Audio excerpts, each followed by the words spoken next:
नमस्कार। आज की क्लास में आप सभी का स्वागत है। आज हम अनुपात विश्लेषण वाले अध्याय में शोधन क्षमता अनुपात वाले बिंदु को पढ़ेंगे कि शोधन क्षमता अनुपात के अंतर्गत हम कौन कौन से अनुपातों को आज पढ़ने वाले हैं तथा उनका किस प्रकार से हम लेखांकन व उनको हल करते हैं। तो आज की क्लास में शोधन क्षमता अनुपातों को हम पढ़ेंगे। चलिए देखते हैं। देखिए, शोधन क्षमता अनुपात सोल्वेंसी रेशियो। शोधन क्षमता अनुपातों से संस्था की दीर्घकालीन शोधन क्षमता की हमें जानकारी प्राप्त होती है। देखिए, अनुपात विश्लेषण के अंतर्गत हम जब अनुपातों को देखकर किसी भी कंपनी की वित्तीय स्थिति को पता लगा लेते हैं तो हमें अनुपातों का पूरा ज्ञान हो जाता है। तो शोधन क्षमता अनुपातों के अंतर्गत हम शोधन क्षमता अनुपातों से ये पता लगा सकते हैं कि कंपनी की शोधन क्षमता किस प्रकार की है। अब देखिए, ये अनुपात क्या बताता है। इन अनुपातों से यह ज्ञात होता है कि संस्था में स्वामियों ने कितना धन विनियोजित किया है तथा कितना धन ऋणदाताओं से लिया गया है। देखिए, शोधन क्षमता के अंतर्गत भुगतान की क्षमता हमें देखनी है और हमें किसे चुकाना है। या तो कंपनी के स्वामियों ने कंपनी में पैसा लगाया या हमने ऋण के रूप में बाहर से पैसा लिया है। तो इन दोनों की क्षमताओं का हमें पता चलता है। अब देखिए, जो हमारी टोटल लाइबिलिटीज होती है उसको हमने 3 भागों में बांट रखा है। Share holder fund plus non current liabilities और प्लस करंट लाइबिलिटीज। ठीक है, तो शेयर होल्डर फंड है तो वो तो हो गए कंपनी के आंतरिक दायित्व, इंटरनल लाइबिलिटीज।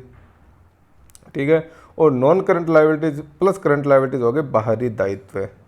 क्या हो गए? बाहरी दायित्व। इनको टोटल डेब्ट्स भी बोलते हैं। अब शोधन क्षमता अनुपात के अंतर्गत जो पहला अनुपात आता है वो आता है ऋण क्षमता अनुपात, डेब्ट इक्विटी रेशियो। देखिए, डेब्ट इक्विटी रेशियो का सूत्र होता है एक्सटर्नल लाइबिलिटीज बटा इंटरनल लाइबिलिटीज, यानी बाहरी दायित्व बटा आंतरिक दायित्व है। यानी जो ऋण क्षमता अनुपात है वो बाहरी दायित्व व आंतरिक दायित्व के अनुपात को बताता है कि बाहरी दायित्व आंतरिक दायित्व का कितना गुना है।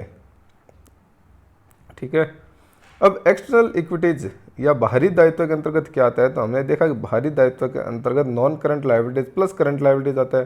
अब नॉन करंट लायबिलिटीज में आपको पता है कि long term provision, long term loan, debenture वगैरह ये सारी चीज़ आती है। और करंट लायबिलिटीज के अंतर्गत short term provision, short term liabilities, short term loan, other current liabilities वगैरह आती है। तो इसमें देखिए, एक्सटर्नल इक्विटीज या एक्सटर्नल लायबिलिटीज में कौन कौन से आते हैं बाहरी दायित्व के अंतर्गत।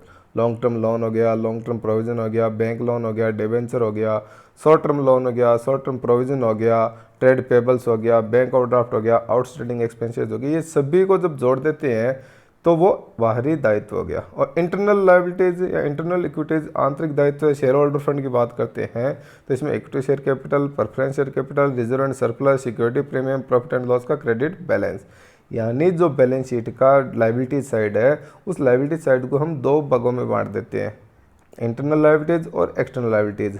इंटरनल लायबिलिटीज में तो हो गया शेयर होल्डर फंड, इसमें कैपिटल, रिजर्व एंड सरप्लस सारे आगे।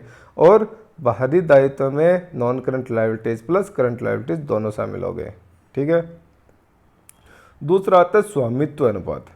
यह अनुपात संस्था के स्वामियों के कोषों व कुल संपत्तियों के मध्य संबंध को व्यक्त करता है। यानी जो स्वामित्व अनुपात प्रोप्राइटरी रेशियो है वो आंतरिक दायित्व व कुल संपत्तियों के बीच अनुपात को दर्शाता है। और इसका सूत्र होता है इंटरनल इक्विटीज बट्टा टोटल एसेट्स, या ऐसे भी लिख सकते हैं हम शेयर होल्डर फंड बट्टा टोटल एसेट्स। क्यों? क्योंकि इंटरनल इक्विटीज ही शेयर होल्डर फंड होती है, तो हम शेयर होल्डर फंड बटा टोटल एसेट्स भी कर सकते हैं। अब टोटल एसेट्स कैसे निकलता है, तो non current assets plus current assets बराबर टोटल एसेट्स होता है। और टोटल एसेट्स टोटल लायबिलिटीज के बराबर होता है, तो वैसे भी हम निकाल सकते हैं। अब नॉन करंट एसेट्स के अंतर्गत क्या आता है, तो नॉन करंट एसेट्स के अंतर्गत फिक्स्ड एसेट्स जिसमें दृश्य संपत्तियां और अदृश्य संपत्तियां दोनों होती है, प्लस नॉन करंट इन्वेस्टमेंट हो गया, plus long term loan and advance हो गया। और करंट एसेट्स के अंतर्गत क्या आता है, तो हमने करंट रेशियो के अंतर्गत करंट एसेट्स पढ़ी है, जैसे stock, trade receivable, debtors plus BR, cash and bank, marketable securities, prepaid expenses, short term loan, advance payment, advance income tax, ये सभी करंट एसेट्स के अंतर्गत आती है। चलिए अगला देखते हैं। अगला तीसरा है शोधन क्षमता अनुपात सोल्वेंसी रेशियो। देखिए, यह अनुपात संस्था के कुल बाहरी दायित्व तथा कुल संपत्तियों के मध्य संबंध को व्यक्त करता है। यानी जो स्वामित्व अनुपात है वो आंतरिक दायित्व व कुल संपत्तियों के बीच संबंध को व्यक्त करता है, जबकि शोधन क्षमता अनुपात बाहरी दायित्व और कुल संपत्तियों के संबंध को व्यक्त करता है। तो सोल्वेंसी रेशियो का सूत्र है एक्सटर्नल इक्विटीज बटा टोटल एसेट्स, या इसको हम ऐसे भी लिख सकते हैं टोटल डेब्ट्स बटा टोटल एसेट्स। क्यों? क्योंकि एक्सटर्नल इक्विटीज है वो कुल बाहरी दायित्व है और बाहरी दायित्व को टोटल डेब्ट्स के नाम से हम दिखा सकते हैं। Non current liabilities plus current liabilities बराबर एक्सटर्नल इक्विटीज होता है। ठीक है, अब देखिए नीचे कि proprietary ratio plus solvency ratio बराबर 1 होता है। क्यों?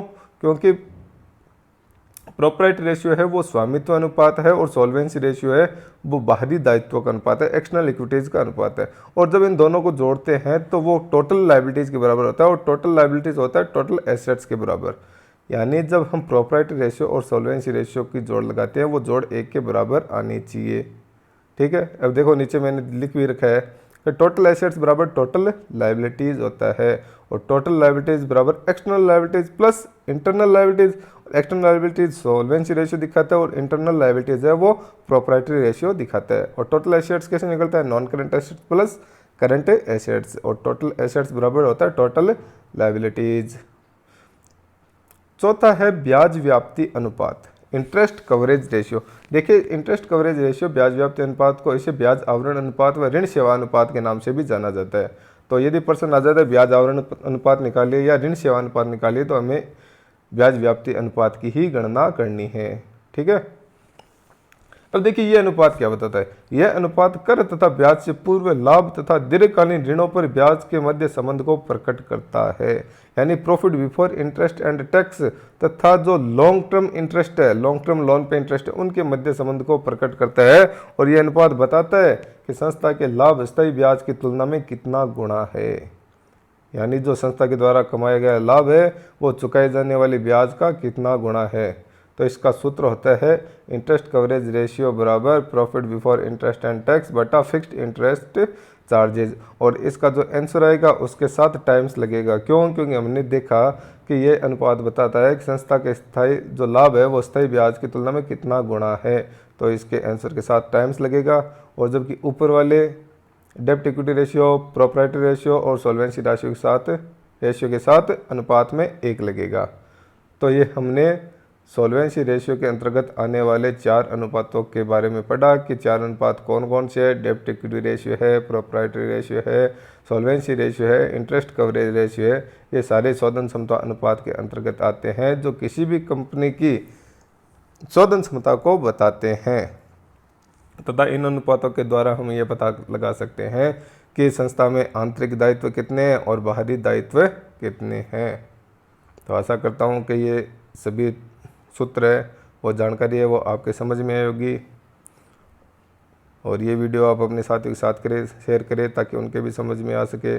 और आपको इन प्रश्नों में कोई भी प्रकार की समस्या है, कुछ पूछना है तो आप कमेंट करके मुझसे पूछ सकते हैं। धन्यवाद।